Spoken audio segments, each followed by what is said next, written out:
Welcome to the real journey of the entrepreneur. The journey of any entrepreneur begins with a decision, then writing down your vision, then the execution of that vision. It is not for the faint of heart. It is for those who understand how powerful your mind is and that you can truly create the life that you deserve. It does require a unique formula that includes belief in yourself, a lot of consistency, connecting with an OG, a lot of tears, missing out on a few events and things, and taking a whole lot of risks that will allow you to see your vision and dream come to pass.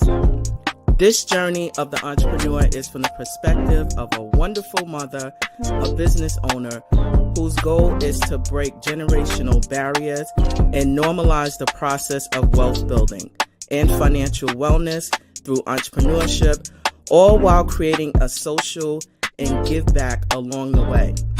I am sharing this journey with you and invite you to share this process with me. Let's do this together. It's my own, but you have to feel comfortable to own it. Yeah, absolutely. Right? I will always support you. Thank you. Well, hey there, good people. We are back. But guess what?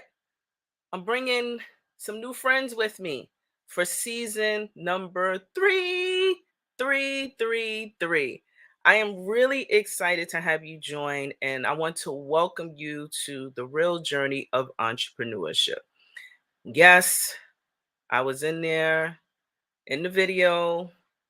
Sometimes the back of my hair is not combed. It's combed today, though. But that's not always the case. We are entrepreneurs. I happen to be a mother as well. And that sometimes doesn't separate the time, the space doesn't separate. And so, what we are showing you or talking about is what our experiences are in the space of entrepreneurship from the perspective of starting out, being mothers, figuring it out along the way, making mistakes, all with the goal of pursuing our personal goals and personal freedom. And a lot of times, what I've discovered during this process is really not about always money, right? Yes, we do need money to, manage our daily expenses, food, shelter.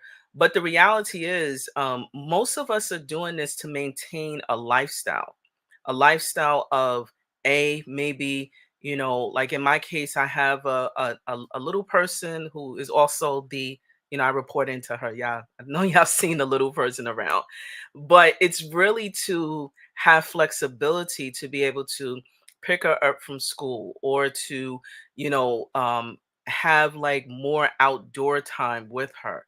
And to be able to really try to to marry the space of entrepreneurship and also the space of motherhood, which is not always perfect. There isn't a real balancing act, at least from where I sit.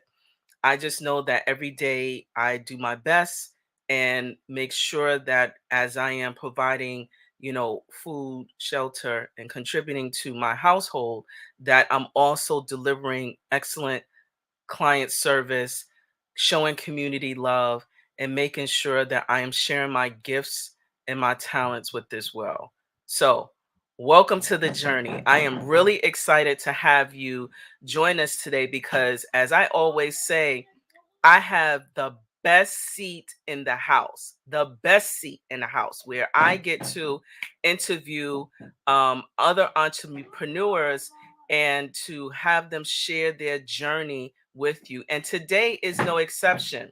I am interviewing a wonderful owner of a restaurant. And if anyone knows what it means to be in a restaurant business, that you are doing some things on a day to day basis that sometimes, is very challenging. And my guest is no exception. And so I am going to introduce Cheryl Baun, who is the co founder of Carinderia, which is a community oriented Filipino inspired restaurant.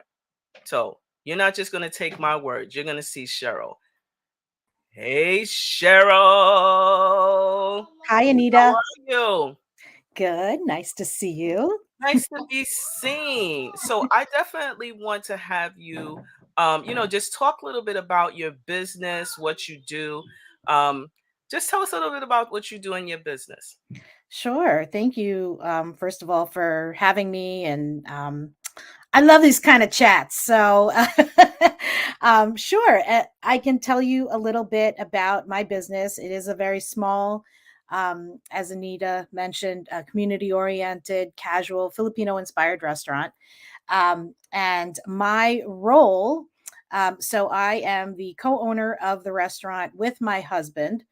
And we do play separate, different roles. Of course, they can, our responsibilities converge often. But while he is sort of responsible for anything related to the food and the kitchen, um, I am kind of, we work together on it, but I am kind of the lead on basically everything else.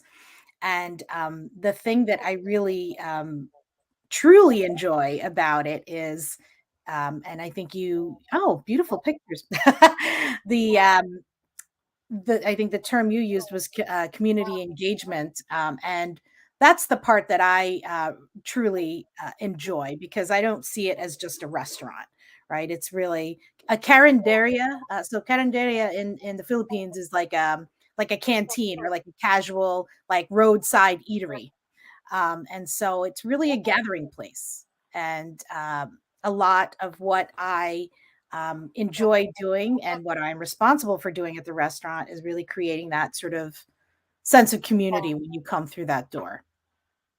So, I just wanted to show the food, because it looks amazing, and I can't wait to try the food. I really do. I think that um, it is really that time when it looks like a place of community, right? And one of the things that I would like to ask, because being in the restaurant business mhm, is tough, right? mhm. And so I'm curious to find out, why you really got started in this space, and, what some of your startup costs look like if someone wanted to follow in your footsteps. Like, where could you start us off? Sure, I'll do my best. But so here's what's interesting about it, right? Um, this is my first foray into the restaurant business. So that sounds completely crazy, and it is. Um, so the evolution of how I got here, my career, my background has always been in nonprofit Mm, fundraising. That's my career. Um, and I happen to be married to a chef. And so about 6 years ago, we both were kind of, we had our both had full-time jobs. He was working in a restaurant. I was working as for a national health care nonprofit in New York. And both, feeling secure, but with the jobs, they were both secure jobs.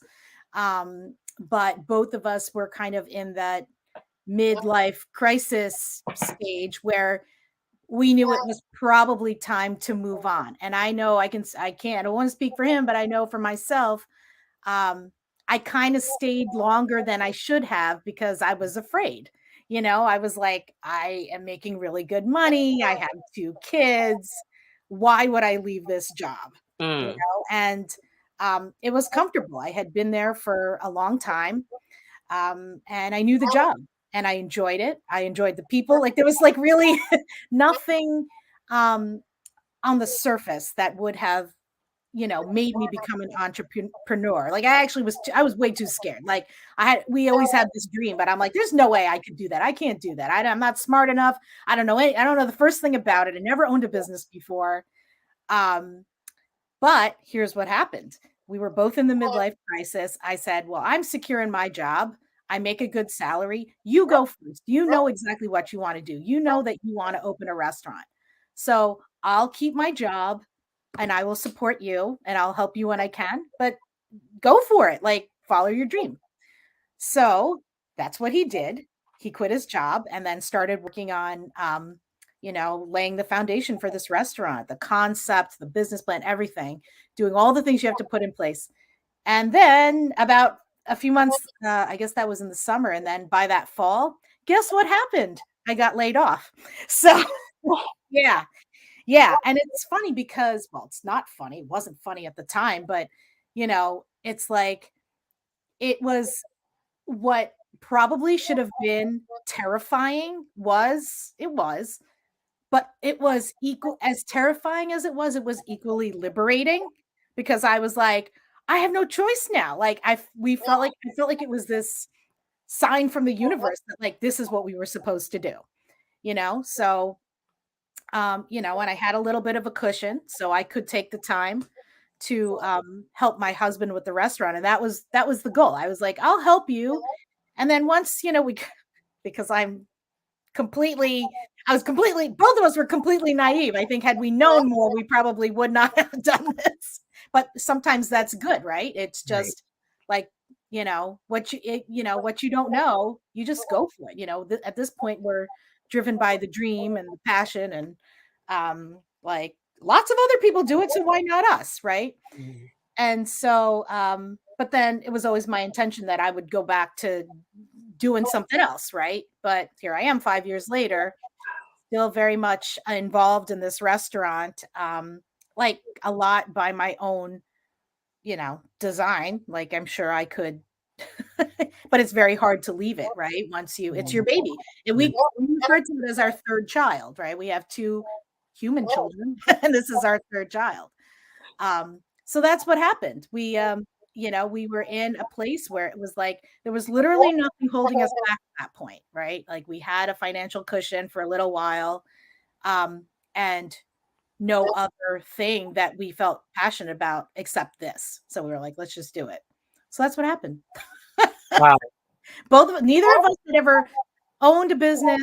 Um, yeah, Yeah, I honestly, and I shouldn't be saying this out loud to people, but I'd like to be real because I think there's gonna be a lot of people who are like me who think that they can't do something because they've never done it before.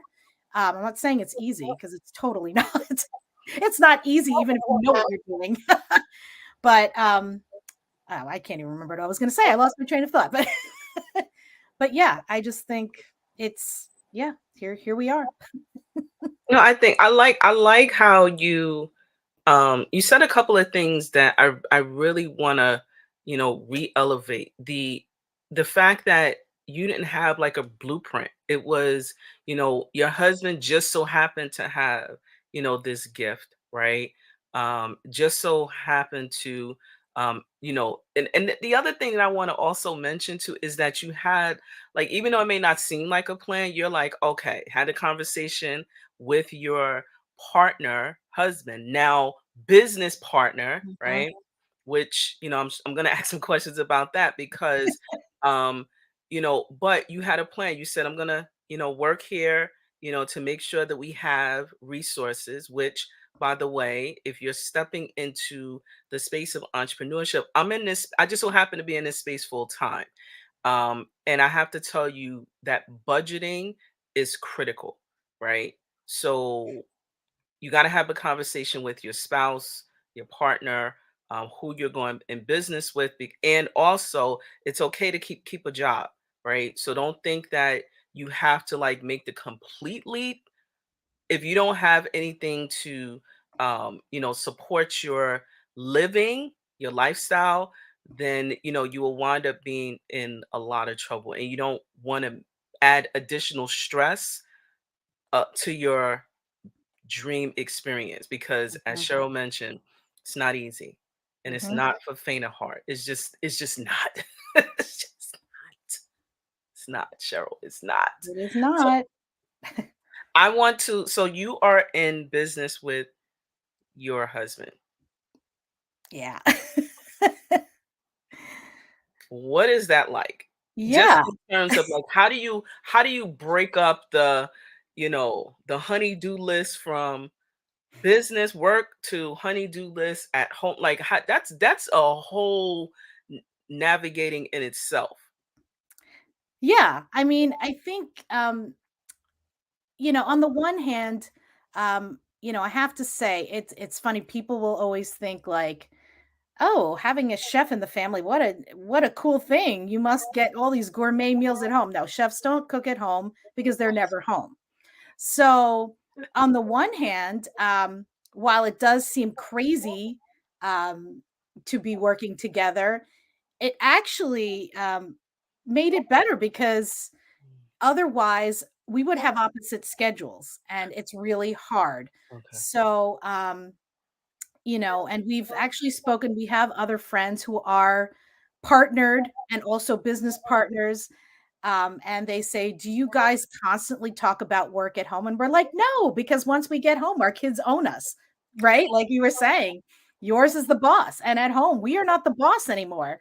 So, I have to say that's kind of what saves us because we probably would constantly be talking about the business and work. And, when we're together at the restaurant, we do.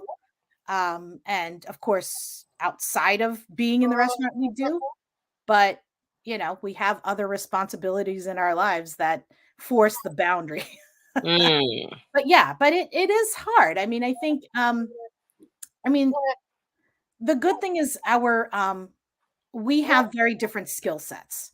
mm, So I think we don't necessarily butt heads on a lot of things process wise because I feel like we respect each other's kind of area. I mean, we collaborate a lot. Like, oddly enough, he will ask me about the food. I'm not a chef. I just love to eat. So I like really love to eat. So so we collaborate, but we have very separate um areas. So, in that sense it works. I think if we were both um I think that actually helps us. I'm not saying that would be the same for everybody, but for us it works. yeah. When we get to see each other, which was hard before. Mm. So it brings um it adds a specialness to your space that you're in because you have designed it pretty much how that works for you, and which Mhm. is a beautiful thing. So I'm gonna switch a bit. What are some of the current challenges that you are facing as a business owner? Oh boy. Well, money is always a challenge. Yeah. And eh, and here's one thing I would say, um, because I don't feel like I'm always the best at giving out business advice, but the one thing I would say to someone if they are starting up, especially a restaurant, however much you think you need, it's not enough Mm, because there is constantly um, something that breaks down. Um, there are always surprises, always, So, um, I would say number one, remember that. Like you mentioned budget and um, it's something that we struggle with because we're not, by training business people or even by nature business people, when it comes to business, finance stuff. That does not come natural to us. So I would say that's always a challenge, 100% always a challenge. But currently, we are, even though it kind of feels like the world has somewhat moved on from COVID, um, I think not just restaurants, I mean, small businesses in general, but I think in particular restaurants because of the way these businesses are run. The profit margins are really slim. So anything happens, right? You close for a day, that really screws things up. And so you know, just like everybody, it's not just people in business, everyone. We all had to adapt. We all had to find creative ways to continue our lives and our businesses, at the height of COVID. but now it's still, at this point, we're just trying to recover. People are definitely back in the restaurant eating in. We still do a fair amount of takeout business, but I don't think it's the same. It's still not quite up to. We had a great year in 2019. It was a great year. Um, and then this happened. So, even more so, it's very hard to compare and look back and say, when are we ever going to get back up to that? Um, and so, I guess the challenge is, like you have to do something different. We've got to add other experiences or products or change the menu or, deal with staffing changes or, just try to come up with other ways to supplement as we all have.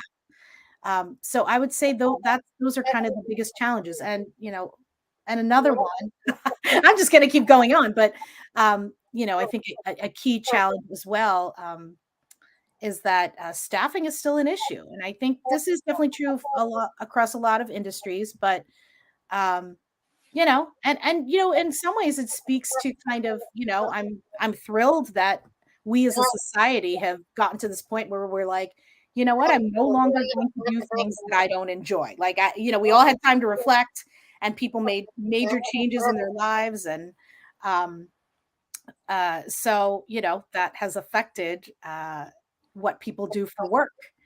And so it is hard to recruit people to work in a restaurant because I'm not saying it's harder than anything else, but just like anything else, it has, I think it requires a specific personality or a specific, if you don't like adrenaline, you won't like working in a restaurant because it's very exciting. Not everybody likes that because it can be stressful.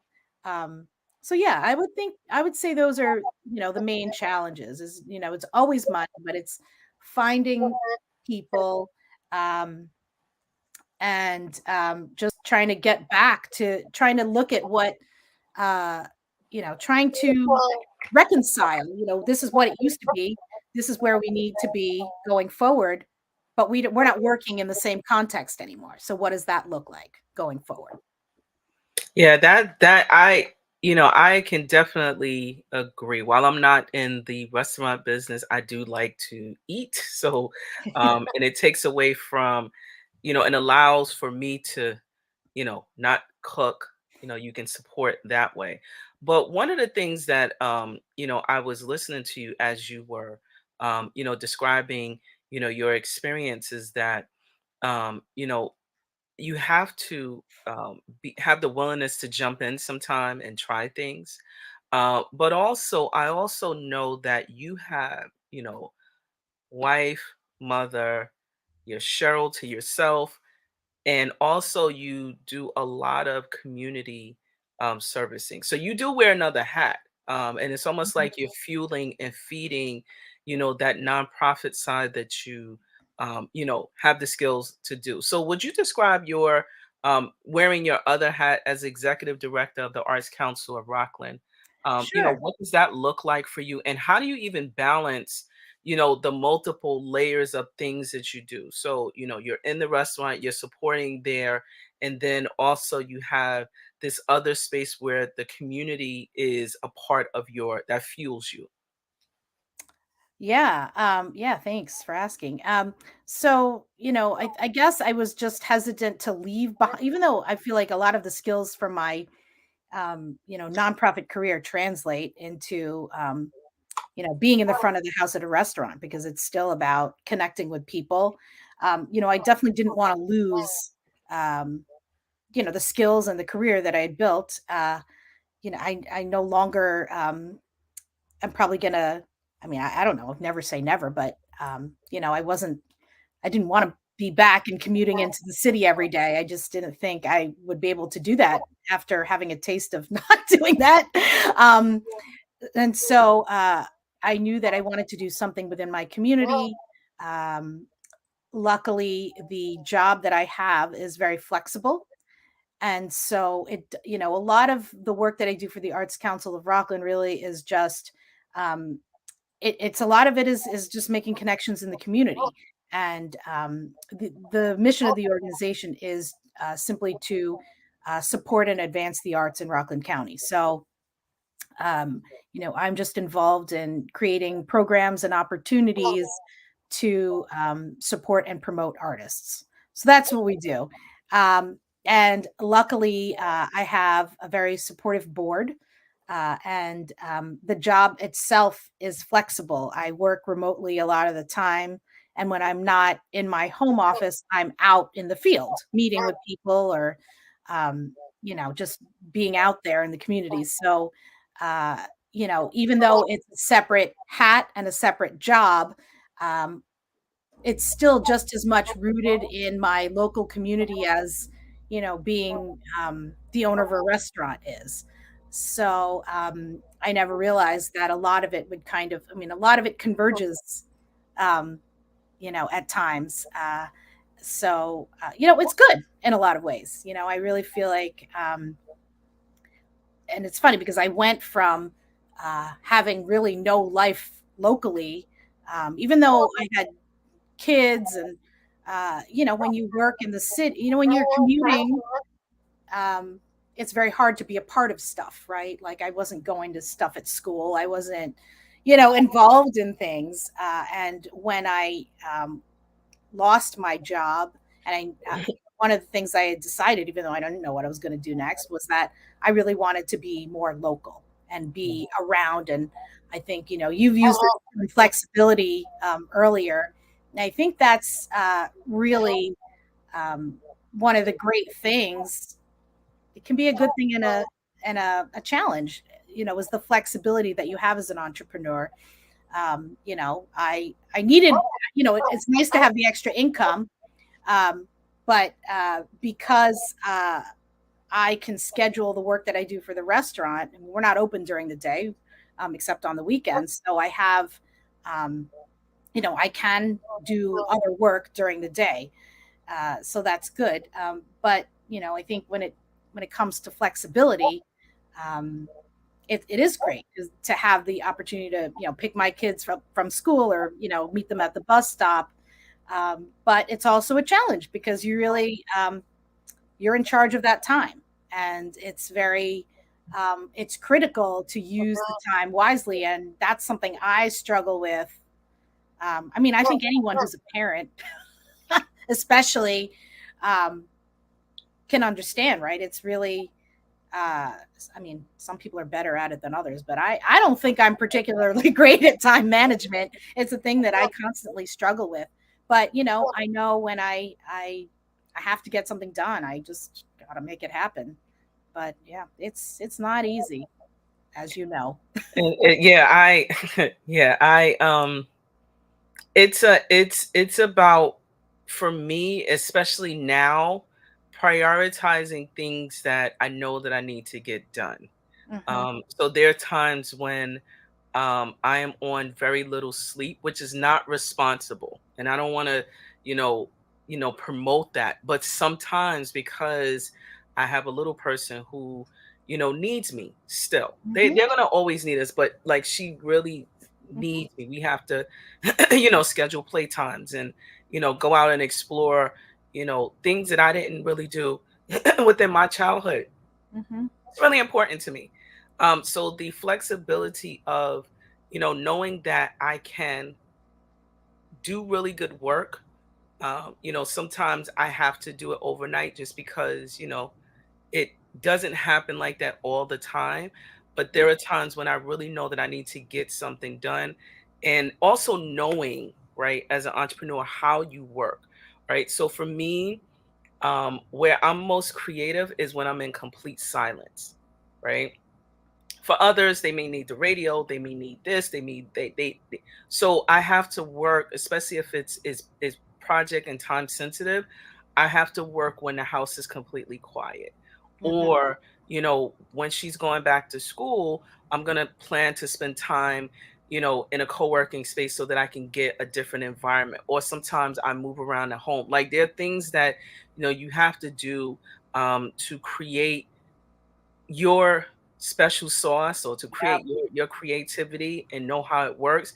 And as Cheryl mentioned, it's a good challenge. It's not that's not doable. It's just that we don't always have, the blueprint that works for us, because the reality is everybody's blueprint doesn't work for everyone. Foundational stuff in business, getting started, registration, those are the basics. But once you launch into your craft, that is where, you have to decide how you want to show up and service the community and the clients that you want to serve. Mhm.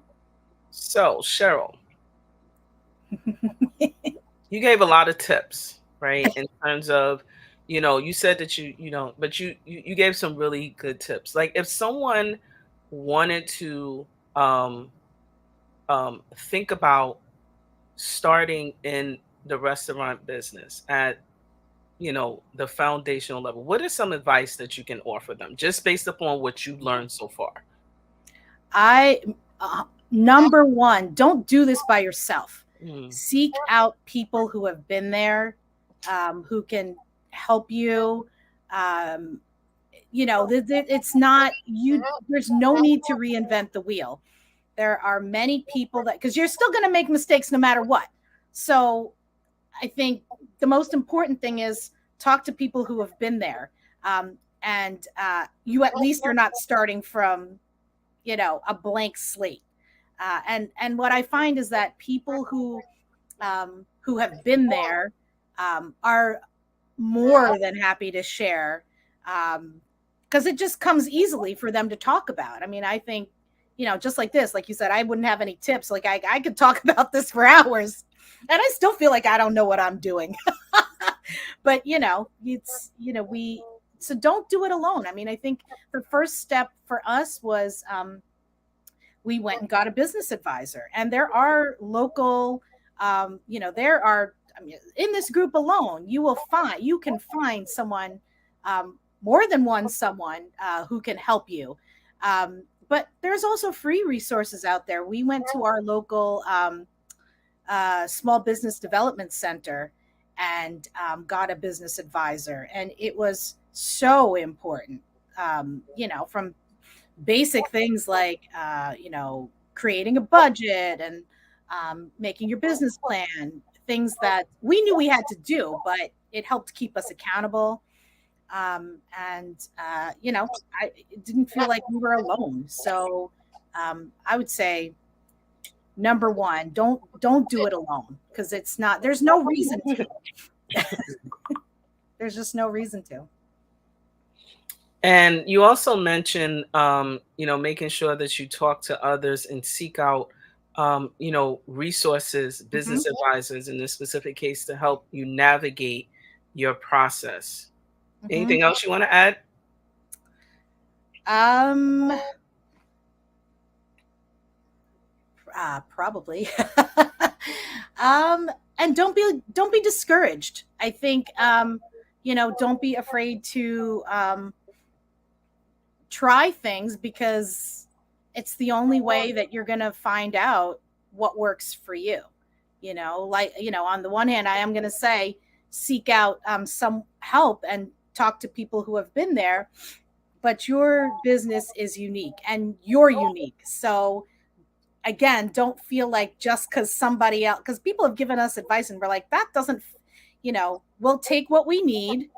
But then there are other things where I'm like, that I just know that's not going to work in our business, because what we're doing is a little bit different. So take what you need, and don't be afraid to say, we're unique, and let's exert that. Let's show people how. I think that's actually critical, is to show how you stand out. So, in wrapping up, because it goes quick when you're having fun, I wanted to just share some of the tips that was offered. Do not do it alone. Talk to others. Seek qualified business advisors. Do not be afraid to try new things within your business. And as you gain and seek advice, use the advice that you need specifically for your business. There are tips and resources that can always be useful, but definitely, sharing those things and utilizing them and embedding them in your business as necessary is something that you can do and use to help and to grow and scale your business. So, um, Cheryl, before we wrap up, there are some rapid fire one word questions that I'd like to answer all the guests. And so they're just one word. So let me know when you're ready for those questions. Okay, I'll try. Let's do it. What do you do in your downtime? Watch Netflix. What do you do in your spare time? What spare time? Oh, I spend it with my kids. I try really hard to spend time with my kids. How do you manage your self care through this process? I'll be completely honest. I'm not that good at it. And that's very realistic. Do you prefer pizzas or burgers? Ooh, hmm, that's a tough one. Pizza, Smoothies or ice cream? smoothies. Shoes, high heels, or sneakers? Oh, sneakers. In 3 years, and this is not a one word, in 3 years, what will change within the community that you're serving? What will change? Well, the community that we're serving is changing. We've seen a lot of migration from other places, in particular from the city. We're probably about 20 miles outside of New York City, so every week I'm meeting new families that come into the restaurant and say, "We just moved here from Brooklyn. We've heard this is a good place to eat," which is great. I think it's fantastic. So I look forward to seeing what that's going to look like. And final question, excuse me, what is the legacy that you would like to leave for your family? Well, I would just like to have them feel like they understood that hard work had results. You know that we didn't just work hard and there was really nothing to show for it. I mean, we're working hard to make sure that we can share this gift of what we have. You know, our culture, our food, um, an experience of community. I think if I left this earth and that's what people remembered, I would be very happy. And so, on that note, Cheryl and I belong to and also serve in a mutual community called Hudson Valley Women in Business. If you've been following us on social media, we have been actively supporting this process of talking about our affiliation with this organization. Hudson Valley Women in Business is a really great network if you are a women business owner, because women do business differently, and I'm not just saying that because that's the tagline. I'm saying it's because I know for sure. Mhm. And if you are interested in, leveraging different relationships all across the Hudson Valley, please check out Hudson Valley Women in Business, and you can learn more about how to become a member on the social media platforms, Facebook, LinkedIn, and also Instagram. I also wanted to, just share. Please be sure. Going to show you what the food looks like again, just in case you forgot, because now I am excited about, you know, going, to check out the food. And I have to tell you, it looks amazing. It looks so good.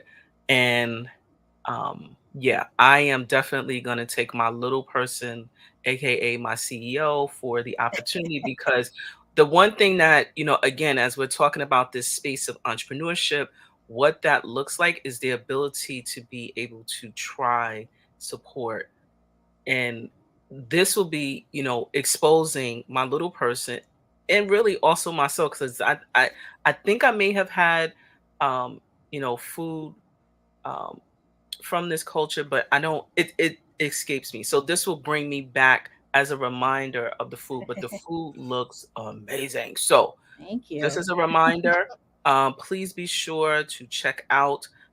It doesn't cost anything to like, share, or follow on the social media platforms because we are in business, and that is what we do to support our overall lifestyle. I also wanted to re-elevate, what Cheryl mentioned about, some reasonable tips. Don't do it alone. Talk to others. Seek out support from qualified advisors. Do not be afraid to try new things within your business. And that's the beauty about entrepreneurship, is that you are creating, you can take risks, you fail quickly, learn from your mistakes, because I think, we all are in the process of being scared, fearful, but the beauty is that, once you try it, test it out, it becomes that thing that you can make adjustments based upon the challenges, mistakes that you made within that space. So that is the beauty of entrepreneurship. Use the advice that you receive, take what you need for your specific business. Mhm. You know, I'm not in the restaurant business, but I definitely can, utilize tips on time management, but trying to balance. That's useful for me.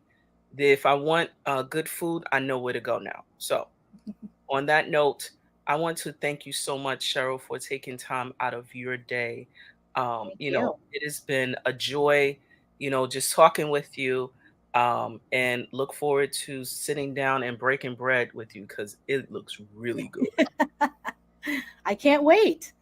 All right. Awesome. Awesome. Thank you, Awesome. Anita. All right. Thank you so much. Bye bye, Cheryl. Bye bye.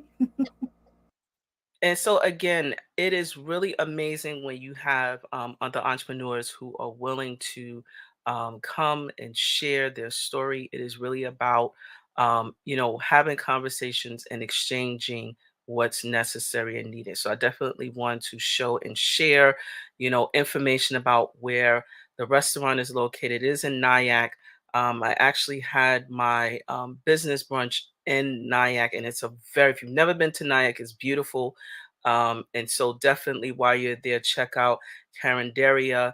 The food is amazing. They are closed on Mondays and Tuesdays. So don't just pop up and say that, on a Monday or a Tuesday, they are closed. So definitely check them out there.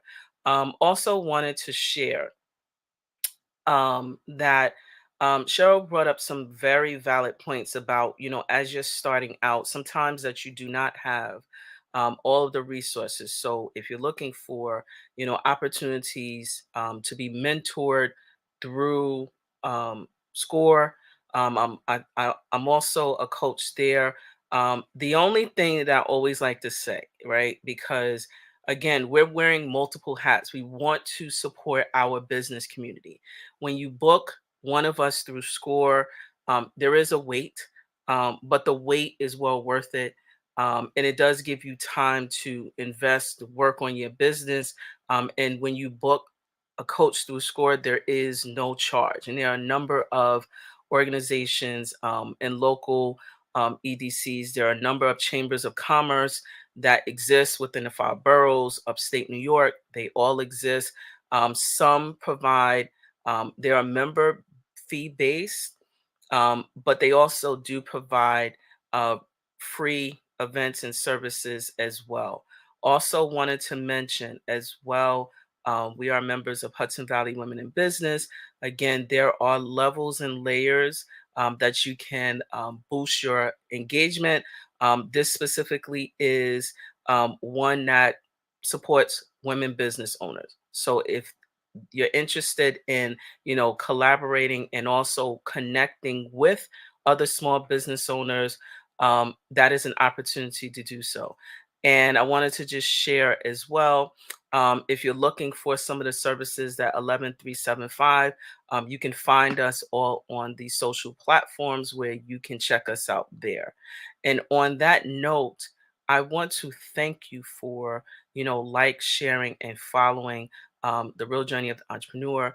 what we are attempting to do is provide a space where that's relatable, a space that helps one to understand that when you step into that space of entrepreneurship, there's a process and it's a part of the journey.